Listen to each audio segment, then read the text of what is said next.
Okay, thank you. Well, hi everybody, and thank you very much for sending in some questions ahead of time, those of you that were able to.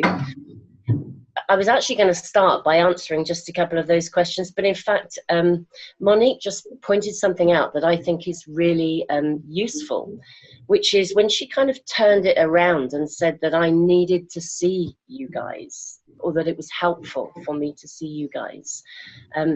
She's really, really right. It's really interesting that I think most of us get really anxious and fearful about speaking to an audience. And some of the questions that you guys have sent in are to do with how do you overcome that. But you know, actually, speaking to like a void is actually way worse than actually speaking to human beings, speaking to other people. And I guess some of the things that I'm going to be covering today and talking to you about are things that just underpin really good communication. It's about helping you to find your own voice, to be able to speak with authenticity, to talk about the things that matter to you, and to be able to do that with confidence.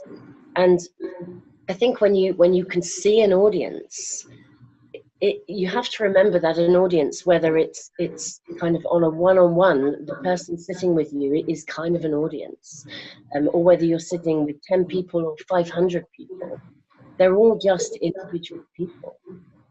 And I think we get fazed by the idea of public speaking because we're standing up in front of so many people, potentially, or a group of people. The reality is every single one of those is just an individual person, just like you. And most of the time, if you have a captive audience, if you have an audience that are sitting there, the chances are they've come and they're sitting there because they actually want to hear what you have to say. You know, even if you're in an exam situation, examiners generally want you to succeed. They don't want you to fail. And we very often go into things with like a mindset of kind of catastrophe and disaster. You know, when we build up in what I would call the anticipation of something, we very often look on the negative side rather than the positive side. And I think just shifting that to a recognition that every single person in your audience is another human being. And one of the best ways of actually connecting with people is to go in with a mindset where you know that, you know, you are all just individual people, you know, and my guess is that you are just as I am, you know, way off being perfect. You guys will also be way off being perfect, which means that you're going to probably identify more with me, interestingly enough, if I kind of don't get everything completely right. You know, I think it's fascinating when you go into like a workshop setting and you go around the introductions. It's something that I always used to really, really hate in workshop setting. When I first trained as a counselor, which was a long time ago, everything was like seminars and workshops. And you kind of go around the dreaded circle of like the circle of death. You know, it would be like everybody would be saying something that's so amazing, and I'd be waiting for it to get to my turn, and my heart would be pounding, and I'd be thinking, whatever I have to say about myself is never going to be good enough. And then I remember somebody in the group I was in, just suddenly said, you know, I'm really, really not doing very well here today, because actually I find this really terrifying. I identified with her. It was like she'd kind of spoken what probably most of us were actually feeling. She just told the truth. You know, she didn't try and bluff her way through something or pretend that she was really good at anything. She just said how it was. It was like her opening bid before she even started to introduce herself. It was basically, actually, I'm really fazed by this. And I remember kind of thinking, she's like the one that everyone's going to want to go to lunch with, not because she's perfect, but actually because she's imperfect. You know, actually, we identify with people who don't get it right. If you go and see a film, you know, you don't identify with someone who's perfect. The people you identify with are people who are having to overcome a struggle. They're having to work through something.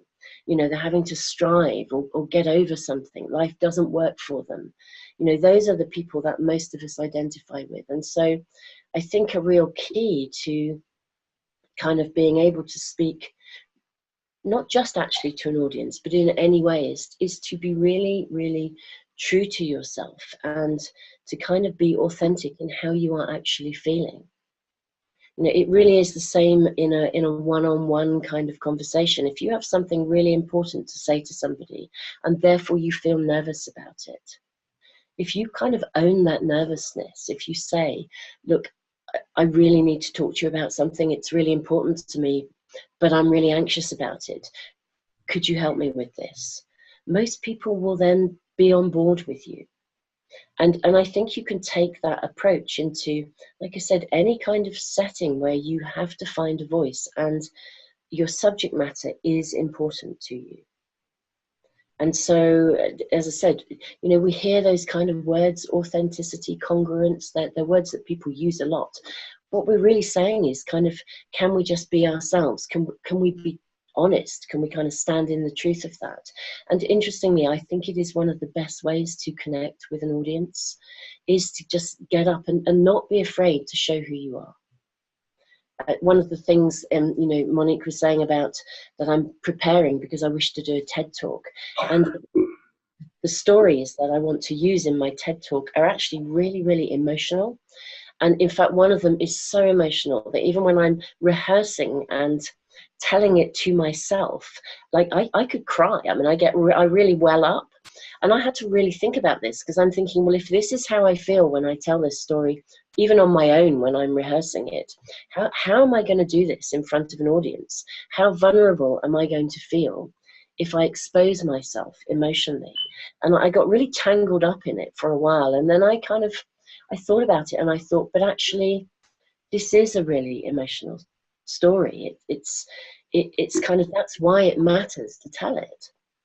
And so, you know, maybe the most important thing is to take an ownership of that. So what I've done is I've kind of like started to build into my kind of my talking a moment where, when I know I'm going to kind of get emotional, I actually will now pause and say, you know, actually, I'm feeling really emotional about sharing this with you, but I'm going to make no apology for that, because actually this is a story that matters to me.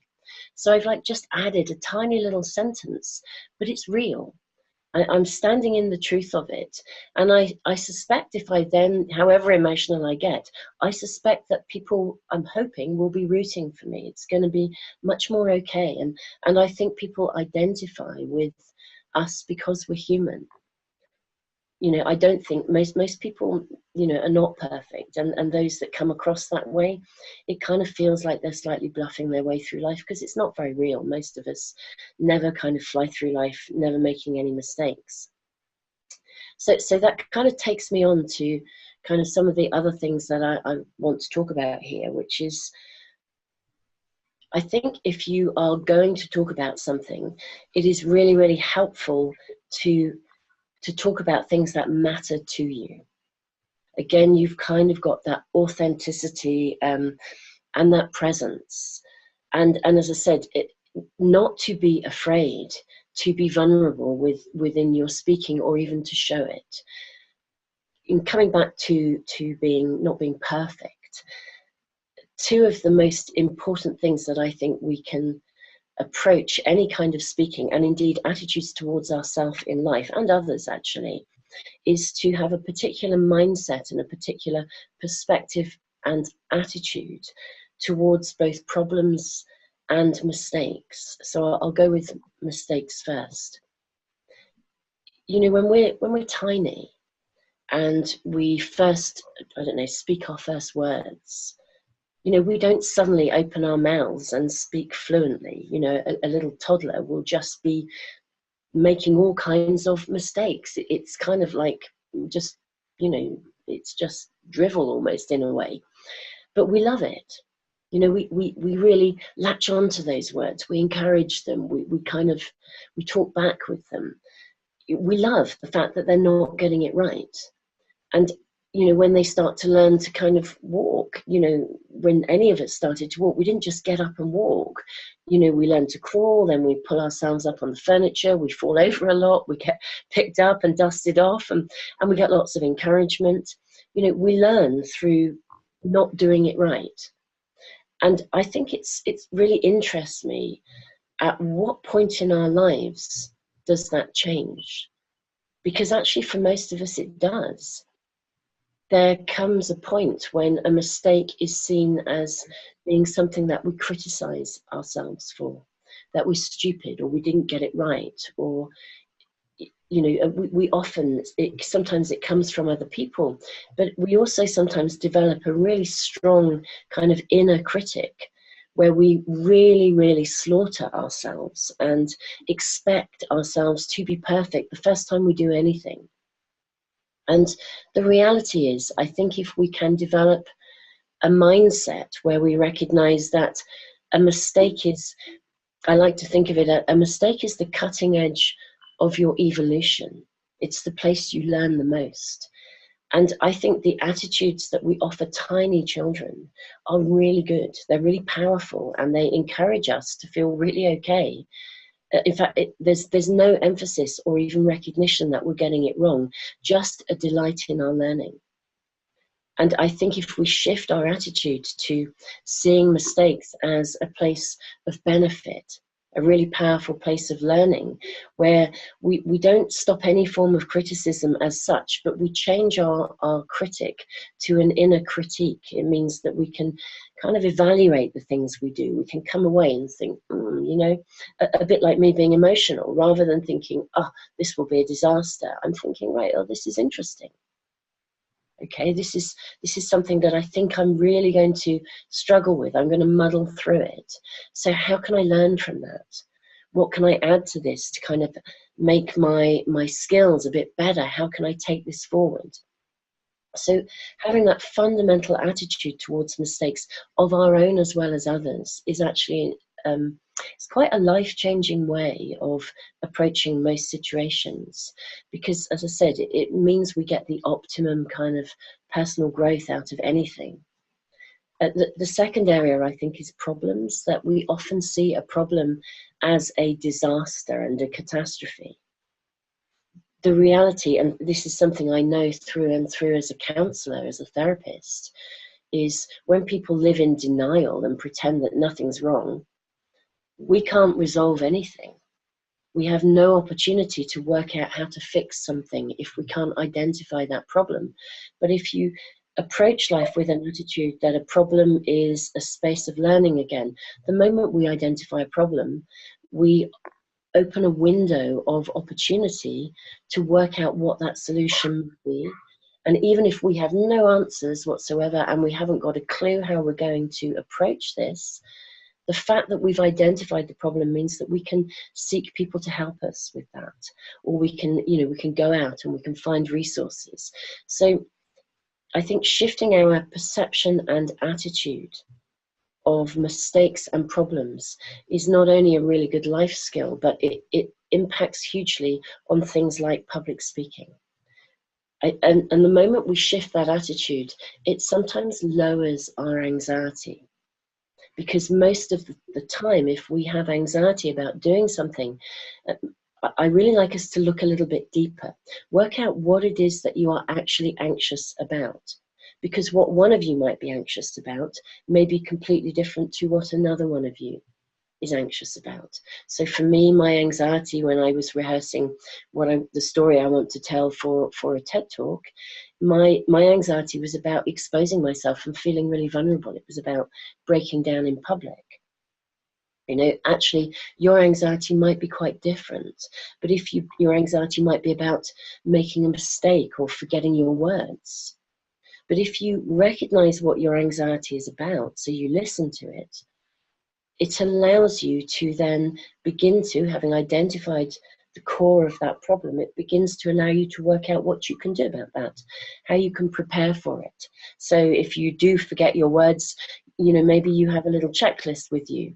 You've put that into place, or maybe you have you've rehearsed some kind of core statement that allows you to connect with your audience, where you can kind of laugh at yourself if you do that. Oh, I knew I'd do that. I'm always afraid of making mistakes. Whatever you do, you've re-engaged with your audience. You've lost nothing. If anything, you may have gained something from a situation that you might previously viewed as a disaster. So shifting attitudes and perceptions of mistakes and problems is a good thing to do. moving on to kind of, I'm going to now maybe talk about confidence. Confidence, self-esteem, and self-worth, because they kind of underpin sometimes the reasons that we are not okay about stepping up and speaking.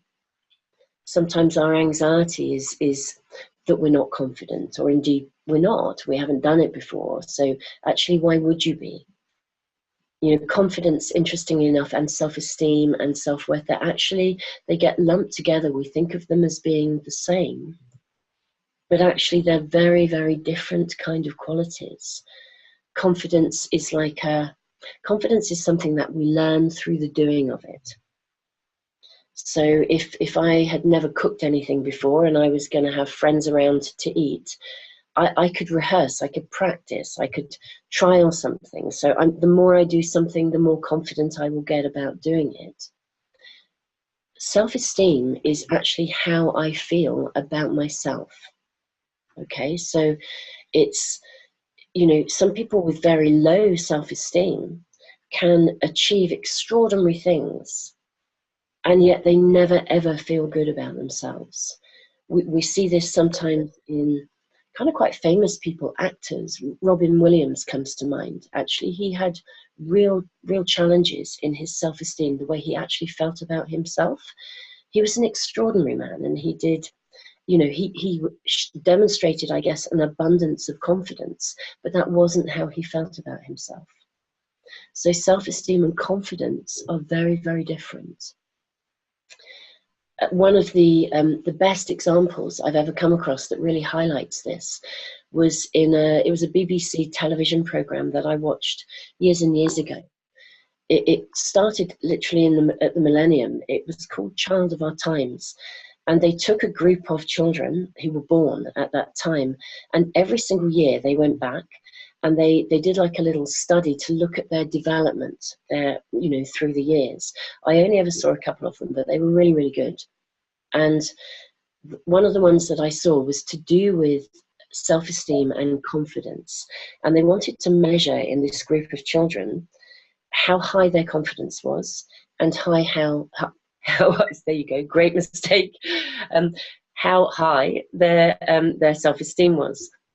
And so they did two experiments. So the confident one, each of the children was put in a room with their grown-up, who they were obviously very comfortable with, and a stranger came into the room, and they measured their confidence as to how easily they would talk to a complete stranger.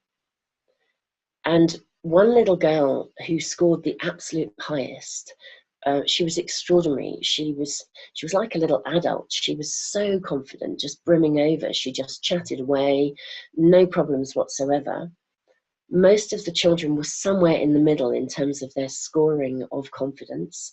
And there was one little boy who lacked confidence. He was really shy. The moment the stranger came into the room, he hid under the table. He was not coming out. He was not going to speak to someone he didn't know. He was having none of it. And he was rated as having the lowest levels of confidence. When they then did a second experiment to measure self-esteem, they got like a jigsaw puzzle. It's one of those little wooden jigsaw puzzles with the pieces that are designed to fit the shape that they've come out of. It was well within their capabilities, and every child was given an identical period of time to complete the task.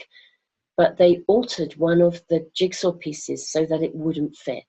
So none of the children could complete the task. And then at a certain point, they distracted them and swapped it for the real piece that would fit, so they could then achieve the task. And then they brought out a sheet of gold stars, and they asked the children to award themselves as many gold stars as they thought that they deserved for achieving and completing the task. And really interestingly, most of the kids again gave themselves a certain number of stars somewhere in the middle. But the little boy, who was the shy child, he'd hid under the table, he was rated as having the lowest confidence. He was the only child who awarded himself the whole page of stickers. He said, "I was brilliant. It took me ages, but I did it." He was really proud of himself, really good self-esteem. And interestingly enough, the little girl who scored the highest in confidence, she was the only child who gave herself no stars at all. And she said, "It took me ages. I was really rubbish. I'm absolutely useless at these kinds of things." Yeah? No self-value. Even though she'd achieved it, she considered her achievement worthless. Yeah? So it's really, really interesting. Confidence and self-esteem are very different. And when you are practicing for something that is new, that you've never done before, it's appropriate not to have a great deal of confidence because you haven't done it before. So, you know, you've got to step into that learning. But if your self-esteem is low, the chances are, however well you do, you will always pick holes in yourself afterwards. You'll never give yourself the credit for the fact that you tried, that you did your best. You know, people with low self-esteem don't have an inner critique who will help them to learn from their mistakes. They have like almost like an inner bully. They slaughter themselves. And so low self-esteem is a real issue in terms of our ability to communicate effectively, because we also often don't feel as though we are entitled to have a voice, or what we have to say won't matter. And if we're trying, even on a one-on-one basis, to try and talk to somebody about something that is really important to us, it's really, really challenging for us to do so. So again, I think it's a useful area just to ask of yourselves, actually. You know, do you have good levels of confidence? If you don't, you can learn. You can find people to support you. The most important thing is, do you have good levels of self-esteem? And if you don't, what can you do and who can you get to kind of help you with that? Shifting your attitude and your perception of mistakes is quite a good beginning. Shifting your attitude to problems is quite a good beginning if you have low self-esteem. And, you know, the last bit of those kind of three things I was going to talk about was self-worth, which is interesting because it's different again. It has a connection to confidence and self-esteem. But, you know, it came about actually from one of from this very same kind of talk that I did with a group of Monique students last year. And somebody asked a question about humility. And I thought it was really a really interesting question, because sometimes we meet people who have like their self-worth is almost overstated.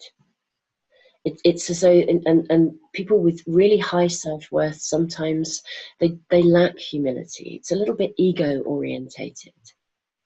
You know, they have expectations that other people should bend over backwards for them without necessarily giving as much in return.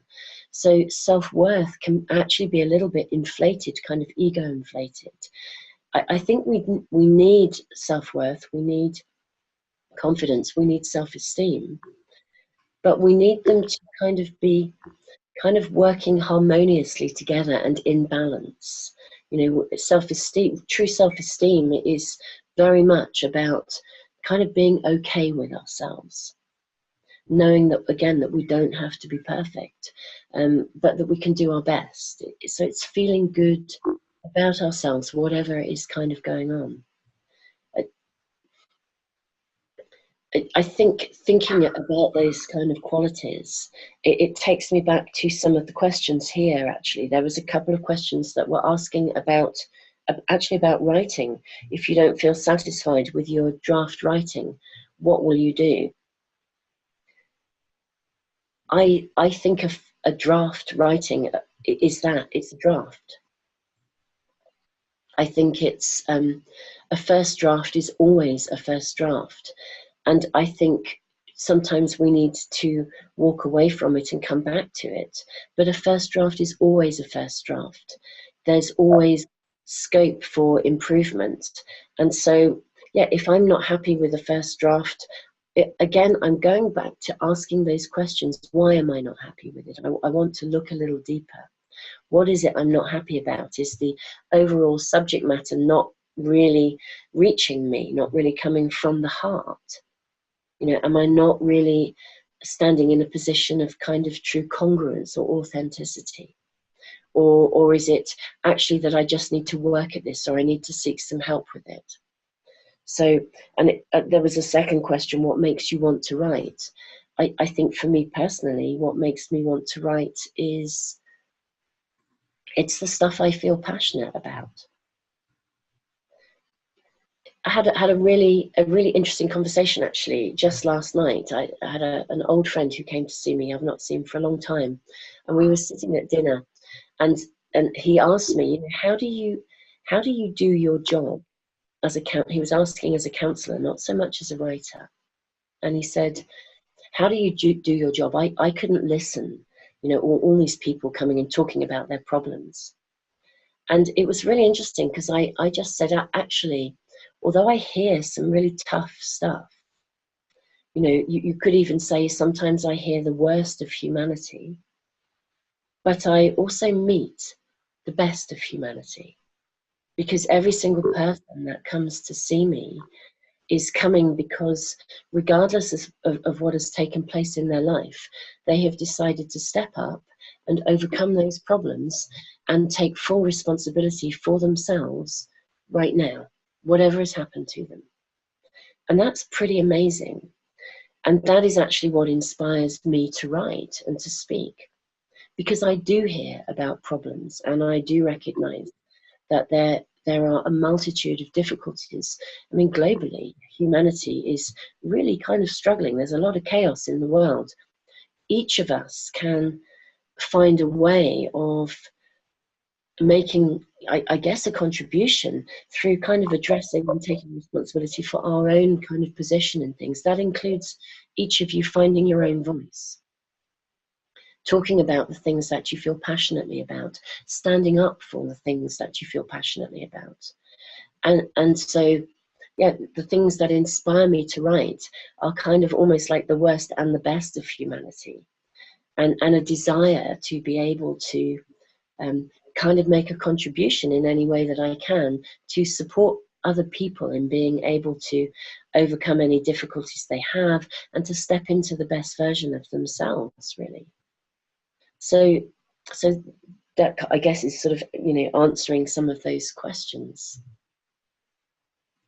I'm just checking in. Where we're probably still okay for time to talk about a few more of these things. I did have a student, Jenny, that had a question that she didn't get to. Oh, fine. Yeah, should we? Yeah, let's go for that. I'm really good with questions. Yeah. You can even go up and say it to her so she can hear you. Obviously, someone's gonna judge you when you're speaking. What do you do when you feel you're being judged? Right. Okay. Actually, thank you very much. That's a great question. And actually, that's taken me to something that I think I spoke about a couple of days ago and haven't yet spoken about today. I think we are actually, there are always going to be people in the world who judge us. And I actually think if somebody judges you with a very fixed or negative mindset, I'm going to say, I think that the problem is theirs, not yours. Okay. And I think a way of managing that, particularly if let's say somebody asks you a question, and you're not sure of the answer, or they put you under pressure, authenticity, congruence is the position to stand in that. So if for example, if you had asked me a question and I had no idea, maybe you asked me a factual question and I had no idea how to answer that, you know, even if it came across with a judgmental kind of slant, I think I would probably kind of want to say to you, well, my first answer would be, I'm not sure how to answer that for you right now. You know, it's a really good question. I need to go away and think about it, but I will come back to you. You know, if you're put on the spot by somebody, don't bluff your way through it. Be authentic, be real with people. Say, actually, I'm not sure how to answer that to the best of my ability, but I'll take some time to go away and look at that, and I'll come back to you. Always stand in a position of truth, of honesty. It makes you less of a target. Okay, if somebody does judge you, you know, it's really okay to say, well, you know, that's quite interesting. I'm interested that we hold a different position on this. You know, or I'm really interested to hear your thoughts as to, you know, if somebody lays a real criticism at your door, you can hand it back. You know, you could actually say, you know, I'm interested that you hold a really different viewpoint, or what was it that I actually said that's kind of made you think of that? Or, you know, open it up for dialogue.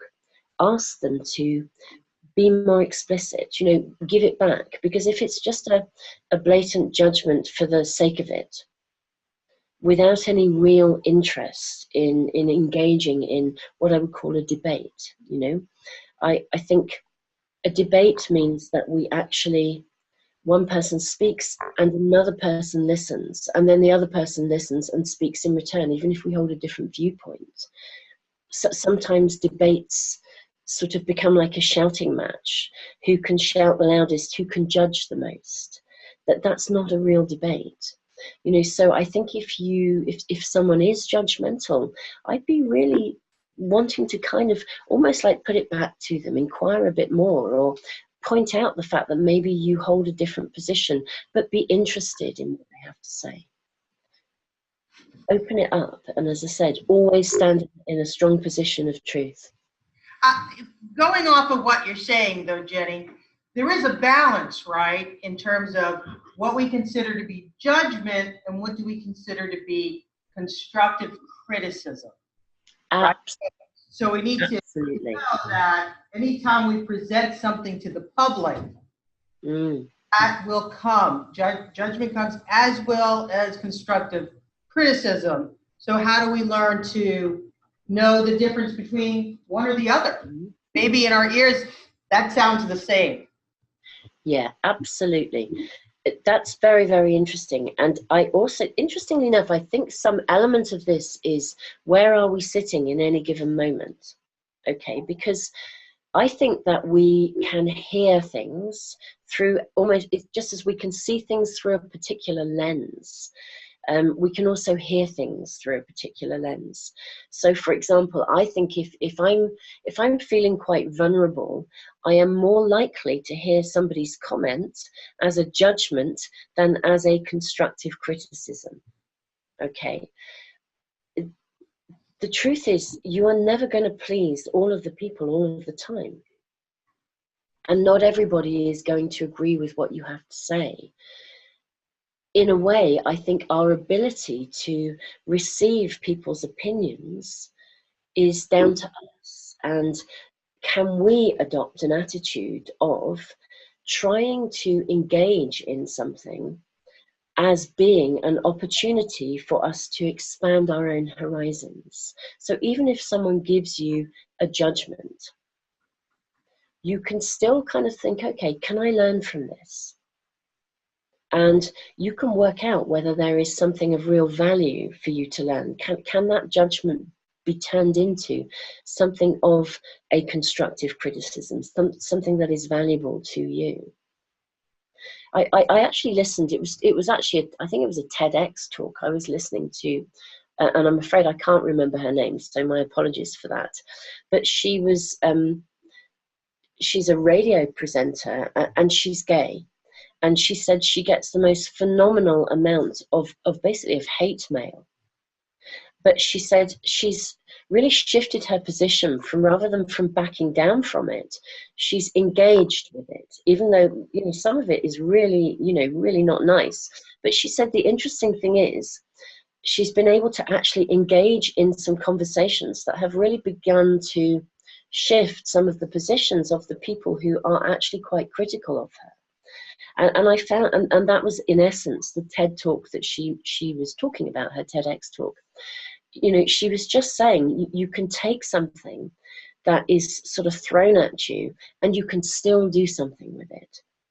You don't have to receive it as a judgment. Even if it's being thrown at you, you can still pick it up and do something with that if you wish. You kind of have a choice. And I think Monique has a really valid point here, that if we close ourselves to feedback, we actually close ourselves from any opportunity for constructive criticism, and that is unhelpful. That's a bit like sort of almost making a mistake and pretending that we didn't make one. That's as unhelpful as making a mistake and slaughtering ourselves for it.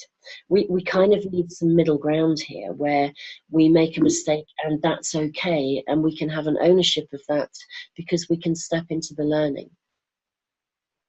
I don't know if that is useful or helpful or makes any sense. Makes a lot of sense, yes. Did anybody else have any additional questions for Jenny? As she's talking, maybe you're like, man, I don't know if she's going to talk about that. I've got a question. Anything? Jenny, I kind of have a question. Cool, go. Okay, so like we were talking about self-esteem and confidence. Would you, in all your years of counseling, also see that sometimes it's almost impossible, not completely, but almost impossible, if there is a mental issue connected, like for somebody who's, like, say, OCD, for example. Yeah. They may be very confident in one thing, but they really lack a lot of self-esteem. Mm-hmm. How does one get around that? Because, there's some people you can tell them till you're blue, you're wonderful, you're great, you've got this, and this, but it's not coming in. It's like with Robin Williams. He, had a clinical depression. Mm. So how do we work through that? Because I think most of us would agree there's a rise of that. Yeah, I agree. Increase of depression and suicide and all these other things. Mm-hmm. Things, people shooting people because of their own lack of self-esteem. I mean, there's a lot of critical things that are just rooted in that one idea. Is there hope for us as a society if it's a mental issue thing? Okay. Firstly, I think there is, without question, hope. And I do agree with you. I think there is a massive rise in all kinds of issues. And I think that the real big issue here is that we start to talk about things. We need to be able to make it okay not to be okay. Fundamentally, when I kind of talk to people or teach people about emotional resilience. Okay, so there's an interesting kind of thing I'll show you here. Okay, so when we talk about mental health, okay, to be quite honest, usually we're talking about mental unhealth. Yeah, as a term, I think that's a fair comment. We actually all have mental health, and when somebody's not okay, it gets described as a mental health problem. But mental health is not just about our state of mind, it's about the way that we feel. It's about our emotions as well. It is never just a state of mind. Yeah, and emotions are very, very powerful. We can be completely overwhelmed and drowning in emotions. Now, if we think about having a healthy state of mind as being, let's say we're in the glass half full territory rather than the glass half empty territory. So if I had a line, I'm just going to draw an imaginary line here, okay? Positive thinking at one end, negative thinking at the other end. And we would see, in terms of having a healthy state of mind, we're at the positive end, positive attitude, positive mental thinking. Emotional health is different. Okay, so let's say we then have a line here, and we've got really challenging emotions at one end, happy emotions at the other end. Emotional health is not about being at the happy end of the scale all of the time. Because actually, if, I don't know, if somebody I love dies tomorrow, I can honestly tell you I'm not going to be happy. And you know, if somebody came to see me and they said, oh, you know, the person I love most in the world has just died, but hey, I'm really, really positive and great, I'm going to have every alarm bell ringing. I'm going to be thinking, what is wrong with you? You know, it's not appropriate to be happy all the time. Emotional health is about being anywhere on that line, whether we are experiencing challenging emotions or really good, vibrant, cheerful, buoyant emotions. It's about being okay, about being anywhere on that line at any time. That is emotional resilience, and that is emotional health. It's not a black and white, positive, negative thing. And I actually think emotional education and learning to understand our emotions is one of the most powerful things that we can do to begin to address the kind of challenges and issues that we're actually seeing as a global humanity, you know, as individuals and as a collective whole. Because a lot of the problems and the challenges we're facing come from very emotionally charged behavior. People are reactive to one another. They're not interested in listening. They have no tolerance of difference. You know, they're kind of operating on the basis of kind of power because they're fearful. There's all kinds of you know, emotionally charged situations. If we understand our emotions, then we become in charge of ourselves. You know, when we talk about empowerment, empowerment doesn't mean that we have power over others. It means we have power over ourselves. It means that we're able to be emotionally resilient and handle what we're feeling in ways that allow us to kind of walk a bit more of a mindful pathway. We become in charge of our own decisions. When we become in charge of our own decisions, anxiety lessens. It's really, really interesting when I am working with people with issues of OCD. I mean, OCD has its roots in fear and anxiety. You know, when I'm working with people with post-traumatic stress, you know, the result of the outcome of post-traumatic stress is that people are left with a huge emotional weight. You know, if somebody experiences any kind of form of abuse, even if they were, you know, physically wounded, those physical wounds will heal, the physical scars will heal. It's the emotional ones that remain. And I think the key to actually enabling each of us as individuals, and I would say humanity as a whole, is really to start to kind of introduce a greater amount of emotional education, because even our most challenging emotions actually serve a purpose.